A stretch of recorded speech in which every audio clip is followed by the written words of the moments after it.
સીતારામ બધાઈને વાગી ગયા હાથ. આજે છે ને નવરી જ થઈ. આજે કામે લાગી ગઈ હતી, વિચિત્ર કામે. દુકાને કાલ નક્કી કરી એવી હતી મસાલાની કે દાંડલા તોડી દેજો ને મરચાં ચટણી તૈયાર કરી દેજો, દરાવીને કમ્પ્લીટ રાખજો. આજે આવીને લઈ જઈશ. તો કાલે વળી એક અડધી કલાક ઈ ખોટી થઈ એવી. આજે કલાક થયા ગઈ હતી, અડધી પોણી કલાક થયા આવી અને મૂક્યા. હાહો હા થઈ ગઈ. મસાલા છે ને હવે 2-3 દિવસથી હરખા જરાક વાતાવરણમાં ભેજ ઓછો છે. મસાલાની બહુ બીક લાગે. ચટણીમાં પછી ફૂંગ ચડી જાય ને કાળી થઈ જાય. દરાઈ એવી બધા મસાલા. હળદર છે બધા પેકિંગ. ચટણી છે ને 2 પ્રકારની લેવી પડે મારે. જીરું તો મારે ગામડેથી કોઈ દી લેવું જ ન પડે. જીરું આવે, ધાણા આવે ને જીરું આવે, એટલે એ તો ન લેવું પડે. મરચાં ને હળદર ને રાઈ એક. તો આ છે સ્પેશિયલ કાશ્મીરી.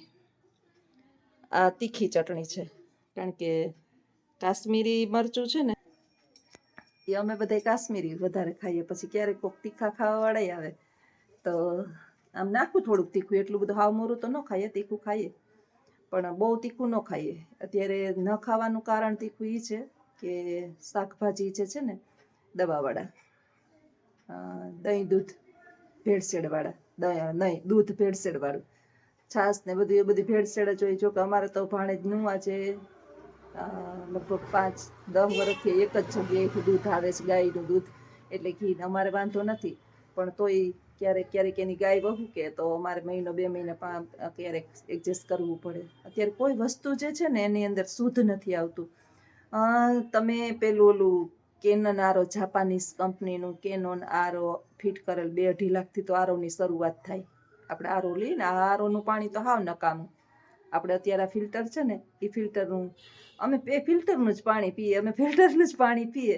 પણ એ ફિલ્ટરના પાણીની અંદર તો હજી આપણે 8-10 હજારનો નાખેલ છે. મારા ઘરની અંદર લગભગ 10 વર્ષથી અમારે વહુ આવી ને, એ એને ઘરે સ્પેશિયલ આરો હતો ને અમારે નહોતો. પછી એને પાણી ન મેળવતું. આરોનું પાણી પીધેલું હોય ને બીજું પાણી ન પીએ. તરત પછી આરો નાખ્યો તો એટલા વર્ષ થયા લગભગ.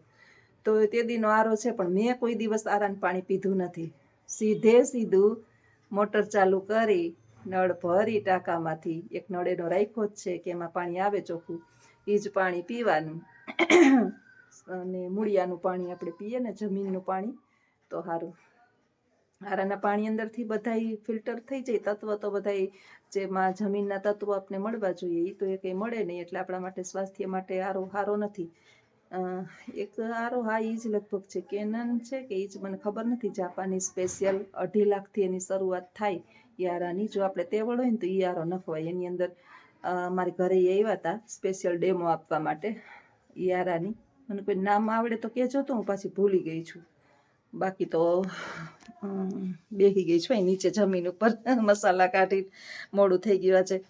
તો એમાં એ બધું બતાવતા હતા કે બેની કે જો આ જીરું તમારું લઈ આવો. એ કે તમારા આરાનું પાણીમાં એને નાખ્યું અને એના આરાનું પાણી હતું એ લઈ આવ્યા હતા, એની અંદર નાખ્યું. તો જીરાની અંદર તો દવા જે આપણે જીરું કહીએ ને, જીરાના પાંદડે દવા હોય. આખું જીરું છે ને સૌથી વધારે, જેટલા આપણી પાસે ખાવાના ખોરાક છે ને સૌથી વધારે દવાનો ઉપયોગ જીરામાં થાય છે.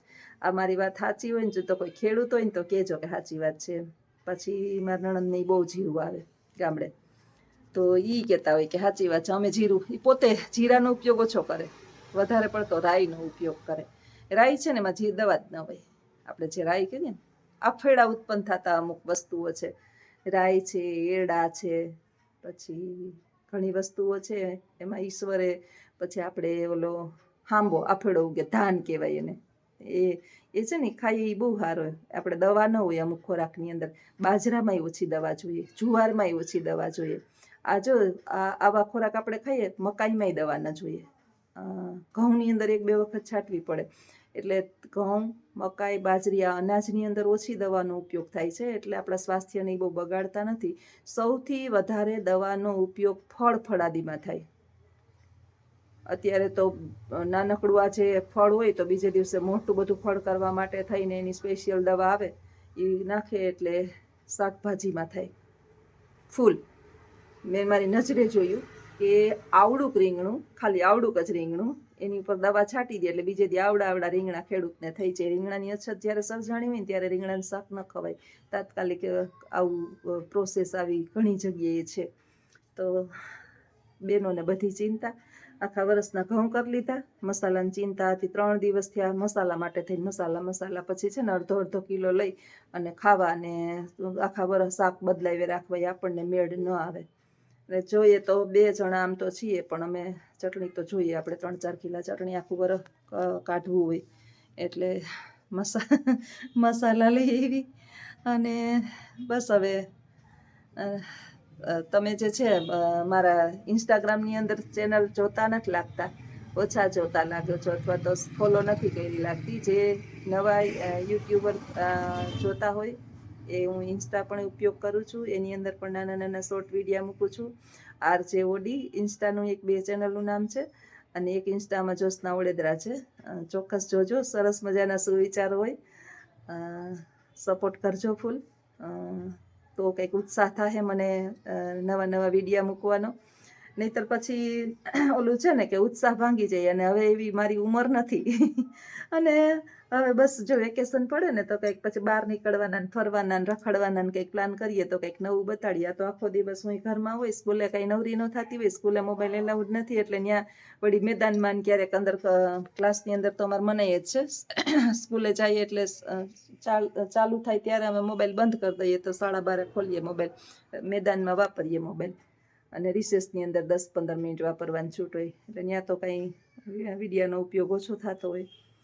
લખું ને આશાને વિચારીએ ક્યાંક નીકળીએ ફરવા, તો વળી નવું કંઈક બતાવશું. કેસ તો છે કે ક્યાંક જાહું વેકેશનની અંદર. હવે જોઈએ માહોલ ને પરિસ્થિતિ ને યુદ્ધનું નિર્માણ ને બધું ભેગું છે. અત્યારે તો ક્યાંય જવું હોય તો વિચાર કરવો પડે કે દેશની અંદર, વિદેશોની અંદર યુદ્ધો ચાલે છે. તો દેશની અંદર એક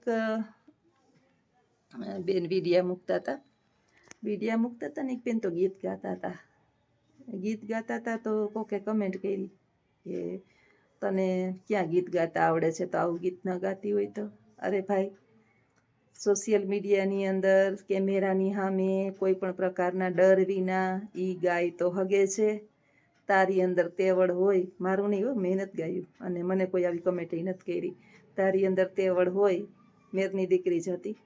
આપણે છે ને કોઈને સપોર્ટ ન કરીએ ને તો કાંઈ નહીં, પણ આડા કાંકરા ના પથરાય. જીવનમાં કોઈક પ્રગતિ કરતું હોય ને એના આડા કાંકરા ન પથરાય. એને સહાયરૂપ બની અને હાથ ન પકડીએ ને તો કાંઈ નહીં, પણ એને ધક્કો ન મરાય. કોકના રોટલામાં પાટું મારીએ તો ઈશ્વરે આપણા પુણ્ય છે ને ત્યાં સુધી આપણને ખાવા દે, પછી એવું પાટું મારશે ને કે ઊભા થવાનું હોય નહીં રહે. અને સાચું કહું ને તો માણસની કાકરી કાઢવાની બહુ જ મજા આવે છે. એટલે ઘણાઈને એવા અનુભવ થયા છે. હું તો એનો વિડીયો જોતી હતી, તો પાછા આપણે ટેવ હોય ને ક્યારેક કમેન્ટો જોતા હોય તો બિચારા સરસ ગીત શોખ હોય ગાવાનો તો ગાતા હોય.